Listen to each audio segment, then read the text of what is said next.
የገባችሁ ላይክ በማድረግ ሌሎችን ወዳጆቻችንን ጋብዟቸው። ላይክ የሚለውን በመጫን ማለት ነው። እናንተ ስትጫኑ እነሱ ኖቲፊኬሽኑን ይመለከቱታል፣ ይገባሉ ማለት ነው። አልጎሪዝሙ ያሳያቸዋል። ስለዚህ ላይክ ማድረግ አትርሱ። ተመልካቾቻችን፣ አድማጮቻችን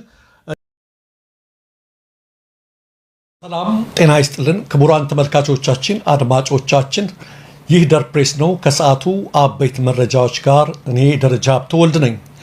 በቅድሚያም ተመልካቾቻችን፣ አድማጮቻችን በአብይ አህመድ የተቋቋመውና በፕሮፌሰር መስፍን አርአያ የሚመራው የምክክር ኮሚሽን በዛሬው ዕለት አንድ ማስታወቂያ አውጥቷል። የምክክር ኮሚሽኑ ምንድነው ያለው? ከምክክር ኮሚሽኑ የሚጠበቀው ወሳኝ መረጃ አለ ዛሬ ምሽት። ወሳኝ መረጃው ምንድነው? የኢትዮጵያ ሀገራዊ ምክክር ኮሚሽን በጉጉት ሲጠበቅ የነበረውንና እጅግ ወሳኝ የሆነውን አዲስ መረጃ ዛሬ ሰኔ 17 ቀን 2018 ዓ.ም ከምሽቱ 1 ሰዓት ጀምሮ ለህዝብ ይፋ እንደሚያደርግ አስታውቋል። ይህ ታሪካዊና ትልቅ ትኩረት የተሰጠው መግለጫ በአገሪቱ በሚገኙ ሁሉም መገናኛ ብዙሃን አማካኝነት በቀጥታ ስርጭት ለህብረተሰቡ ተደራሽ እንደሚደረግ ታውቋል። መላው የአገሪቱ ህዝብና ጉዳዩ የሚመለከታቸው አካላት ሁሉ የኮሚሽኑን አዲስ መረጃና መግለጫ ከምሽቱ 1 ሰዓት ጀምሮ በቀጥታ ስርጭት እንዲከታተሉ ጥሪ ቀርቧል ይላል። እና ኢቲቪ ናቸው ይህን ማስታወቂያ እየሰሩ ያሉት። አሁን ከ1 ሰዓት ተኩል በኋላ ይህን ዜና ከምናነበት በኋላ አዲስና ወሳኝ መረጃ ይፋ ያደርጋልና በሁሉም ሚዲያዎች ይተላለፋል። ጠብቁ እየተባለ ነው። ዛሬ በኢትዮጵያ ምን አዲስ መረጃ ሊያስተላልፍ ነው የሚለው ነገር አብይ አህመድ ፕሬዝዳንት ሊሆን ነው? ወደ ፓርላሜንታዊ ሳይሆን ወደ ፕሬዝዳንሻል ስርዓት እየተሸጋገርን ነው ሊለን ይሆን? ወይም እስረኞች፣ የፖለቲካ እስረኞች እነ ክርስቲያን ታደለን፣ እነ ዮሐንስ ቦያለውን፣ እነ መስከረም አበራን መፈታታቸው ሊናገር ነው ወይስ ምንድነው የሚነግረን ነው? ወይስ የተለመደውን ዝባዝንኬ ሊነግረን ነው? ለማንኛውም ከ1 ሰዓት ተኩል በኋላ አዲስና ወሳኝ መረጃ ስላለን እንድትከታተሉ ብሏል። እስኪ መረጃውን እንከታተለዋለን። ምን ይሆን የሚለቀቀው? ከ1 ሰዓት ተኩል በኋላ በሁሉም ሚዲያ ይተላለፋልም ተብሏል። እናንተም እስኪ ተከታተሉት ምን እንደሆነ ለማለት ነው። ተመልካቾቻችን የተለመደውን ድራማ ከሆነ ያው ምንለውን እንላለን እኛም። የሆነ ሆኖ ይህም ማስታወቂያ ከጠዋት ጀምሮ ዛሬ እያስተላለፉ ነው። አሁን ይህን ዜና ከምናቀርብበት ወይም ይህን መረጃ ከምናስተላልፍበት ከ1 ሰዓት ተኩል ወይም ከ2 ሰዓት በኋላ መረጃውን የምንከታተለው ይሆናል። ተመልካቾቻችን፣ አድማጮች የሱዳን ጦር በብሉ ናይል ግዛት አዲስ በከፈተው ጥቃት በኢትዮጵያ ድንበር አቅራቢያ የሚገኝ የአማጽያንን ምሽግ መቆጣጠሩን አስታወቀ። የሱዳን የእርስ በርስ ጦርነት በተለያዩ ግንባሮች እየተጠናከረ ባለበት በአሁኑ ወቅት የሱዳን ሰራዊት በብሉ ናይል ክልል መጠነ ሰፊ ወታደራዊ ጥቃት በመክፈት በኢትዮጵያ ድንበር አቅራቢያ የሚገኝ ቁልፍ የአማጽያን ምሽግ መቆጣጠሩን አስታውቋል። ሱዳን ትሪቢዩን እና የቻይናው ዢንዋ እንደዘገቡት ወታደራዊ ዘመቻው ማክሰኞ ዕለት በጌሳን ወረዳ በ4ኛ እግረኛ ክፍለ ጦር ስር በሚገኘው እግረኛ ብርጌድ የተካሄደ ሲሆን ጥቃቱ ከኢትዮጵያና ሱዳን ድንበር በግምት 1 ኪሎ ሜትር ርቀት ላይ የሚገኙትን ከአቡ ዱግዳና አሻምቦ ባሻገር ያሉ አካባቢዎችን ኢላማ እያደረገ ነው ተብሏል። በዘመቻው ወቅት በርካታ ታጣቂዎች በቁጥጥር ስር መዋላቸውን እንዲሁም የጦር መሳሪያዎችና ወታደራዊ ቁሳቁሶች መማረካቸውን መግለጫው አክሏል። የወታደራዊ ጥቃት የተሰነዘረው የሱዳን መከላከያ ሰራዊት ከፈጣን ድጋፍ ኃይል እና ከሱዳን ህዝብ ነጻነት ንቅናቄ ጥምረት ጋር እየተዋጋ ባለበት በስትራቴጂካዊዋ የድንበር ወረዳዎች ማለትም በጌሳና በኩርሙክ አዲስ ውጊያ ባገረሸበት ወቅት ነው። የሱዳን ባለስልጣናት ቀደም ሲል ኢትዮጵያ በብሉ ናይል ክልል ለሚንቀሳቀሰው ለዚህ ጥምረት የሎጂስቲክ ድጋፍ እያደረገች ነው የሚል የከሰሱ ቢሆንም አዲስ አበባ ግን የቀረበባትን ክስ ውድቅ ማድረጓ ይታወሳል። ሱዳን ትሪቢዩን የጠቀሳቸው ወታደራዊ ምንጮች እንደገለጹት የመንግስት ጦርና አጋር ክፍሎች እስከ ኢትዮጵያ ድንበር ድረስ ያሉትን አካባቢዎች ሙሉ በሙሉ ከአማጽያን ለማጽዳት የሚያደርጉትን ዘመቻ ይቀጥላሉ። ተመልካቾቻችን፣ አድማጮቻችን ኢትዮጵያ በሀገር ውስጥ ግጭትና ጦርነት እየተናጠች ባለችበት በዚህ ወቅት በሱዳን በኩል ያለው ነገር እጅግ አሳሳቢ እየሆነ መጥቷል ከጊዜ ወደ ጊዜ። በማስከተልም ይሄ የምትመለከቱት ጃል ሃጫሉ ይባላል። ጃል ሃጫሉ ብልጽግና ያቀረበውን የሰላም ድርድር መርጦ የገባ በአገዛዙ ሸኔ የሚላቸው የነሱ አለቃ ነው ወይም ኃላፊ ነው። ትጥቁም ፈቶ ከሱ ስር የነበሩትን ሰራዊት ይዞ ወደ ቀድሞ ህይወቱ ተመለሰ። የሰላም አማራጭንም አስቀደመ። በዚህም በአገዛዙ የሚዲያ ሰራዊት ብዙ ተወደሰ። በነ ኢቲቪ በነ ፋና የሱ መግባት ለሌሎች መነሳሳትም ይፈጥራል ተባለ።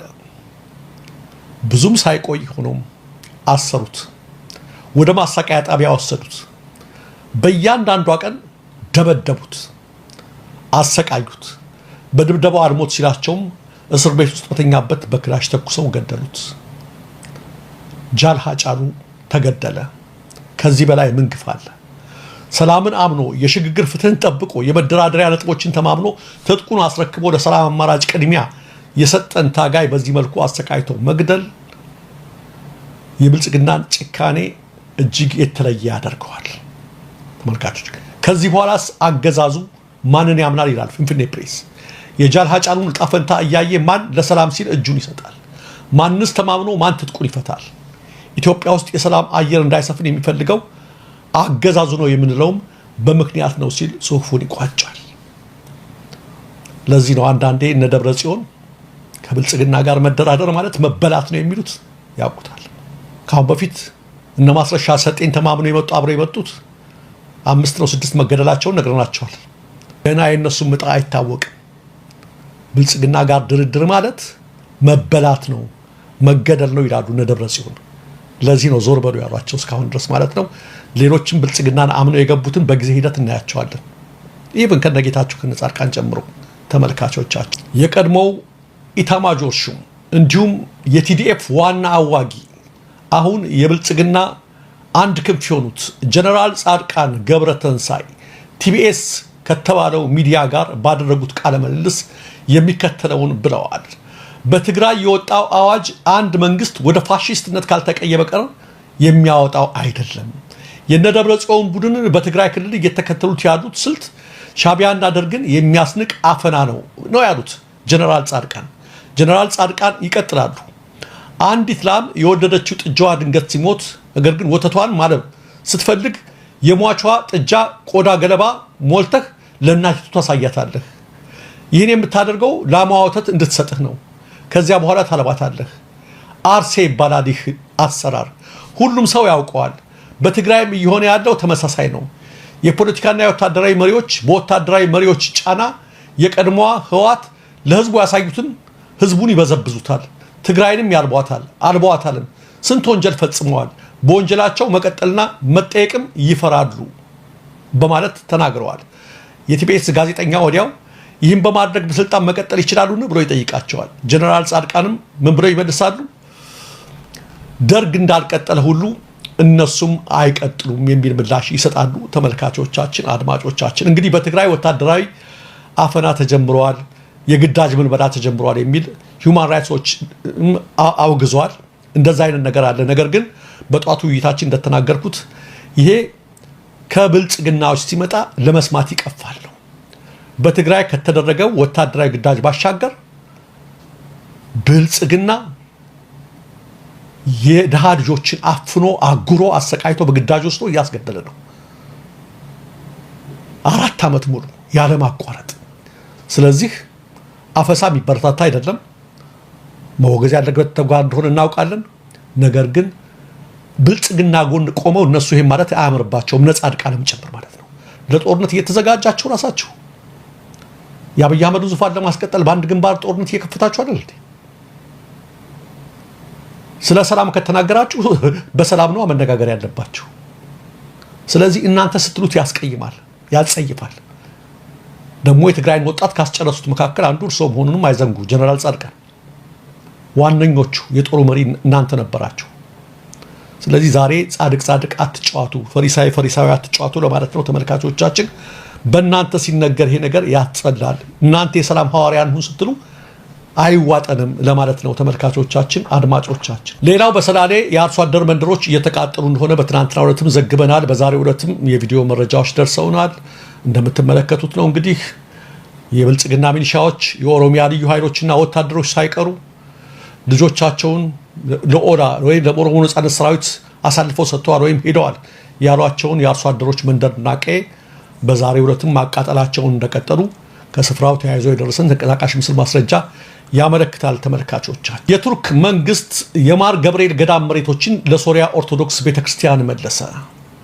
የሀገሪቱ መንግስት የ1800 ዓመት ዕድሜ ባለቤት የሆነውን የገዳሙን መሬቶች የመለሰው የቱርክ ሪፐብሊክ ፕሬዝዳንት ረሲፕ ጣይብ ኤርዶጋን በአንካራ በሚገኘው ቤተ መንግስት ብፁዕ ቅዱስ ማር አግናጢዮስ ኤፍሬም ዳግማዊ የሶሪያ ኦርቶዶክስ ቤተክርስቲያን ፓትርያርክን ተቀብለው ማነጋገራቸውን ተከትሎ ነው። በጉብኝቱም ስለ ሶሪያ ኦርቶዶክስ ቤተክርስቲያንና በቱርክ እንዲሁም በአካባቢው ስለሚገኙት ምዕመኖቿ ሁኔታ ሰፊ ውይይት ተደርጓል። ቅዱስነታቸው የገዳሙ መሬቶች ለቤተክርስቲያኑ ታሪካዊ ንብረቶች መሆናቸውን መንግስታቸው ተረድቶ እንዲመለሱ ላደረገው ድጋፍና ትኩረት ለፕሬዝዳንቱ ምስጋናቸውን ገልጸዋል። በተጨማሪም በኢስታንቡል የሚገኘውን የቅዱስ ኤፍሬም ቤተክርስቲያን ግንባታ ለመደገፍ ላደረጉት አስተዋጽኦ ፓትርያርኩ ጨምረው ምስጋናቸውን አቅርበዋል። በተካሄደው ውይይት ላይ በቱርክ በሚገኙት የቤተክርስቲያኑ ተቋማትና ምዕመናን ጉዳዮች ዙሪያ ቀጣይነት ያለው ግንኙነትና ትብብር ማድረግ አስፈላጊ መሆኑም ተገልጿል። በስተመጨረሻም ተመልካቾቻችን፣ አድማጮቻችን በጠዋቱ የዜና መረጃችን እንደተነጋገርነው ዘንድሮ በሚኒሶታ በሚካሄደው የኢትዮጵያ ሰሜን አሜሪካ እግር ኳስ ፌስቲቫል ላይ በክሎዚንግ ናይት ማለትም በመጨረሻው ቀን ቅዳሜ ዕለት ኮንሰርቶች እንዲያዘጋጁ ሌሎች አርቲስቶች አልተፈቀደላቸውም። ከፌዴሬሽኑ ውጭ ወደዛ የምትንቀሳቀሱ አርቲስቶችና ፕሮሞተሮች ከሮብ ጀምራችሁ ከማክሰኞ ጀምራችሁ እስከ አርብ ያለውን እንደፈለጋችሁ መጠቀም ትችላላችሁ። ብዙ ህዝብ አለ፣ መስራት መብታችሁ ነው፣ እንድትሰሩ ትበረታታላችሁ። ቅዳሜ ቀን የፌዴሬሽኑ ቀን ነው። ቅዳሜ የመጨረሻው ቀን ብዙዎች እንዳለባቸው ነግረውናል። ስለዚህ በቅዳሜ ቀን እነ ነዋይ ደበበ እናዘጋጃለን እዛ ብላችኋልና ካሁኑ ቀናችሁን አስተካክሉ። እናንተ የወሰዳችሁ ፕሮሞተሮች እንዲያስተካክሉ ካሁኑ ጥሪ እናቀርባለን። የዚያን ቀን ፌዴሬሽኑ ያዘጋጃቸው እነ ግርማ ተፈራ እነ ህብስት ጥሩነህ አሉ የተለያዩ አርቲስቶች ያኔ እነሱ የሚያዘጋጁበት ነው።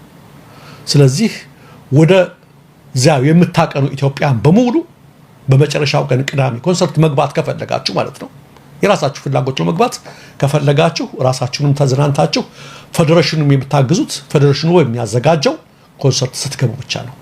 የኢትዮጵያን ድምጽ መሰማት አለበት፣ መከባበር አለብን፣ መደማመጥ አለብን፣ እጅ ለእጅ መያያዝ አለብን፣ በሁሉም ነገር ህብረታችንን ማሳየት አለብን። ስለዚህ የተሳሳታችሁ በዛ ቀን ማስታወቂያ ያወጣችሁ እንድታርሙ ከወዲሁ እድል ይሰጣችኋል። አናርምም ካላችሁ ህዝቡ ይቀጣችኋል። ስለዚህ ሌላው ህዝብ ወደዛ መግባት አለበት ማለት ነው። በዚህ ጉዳይ ተጨማሪ የተለያዩ መረጃዎች በየጊዜው ካሉ እናሳውቃችኋለን። ተመልካቾቻችን፣ አድማጮቻችን የሰዓቱ መረጃዎች እነዚህ ናቸው።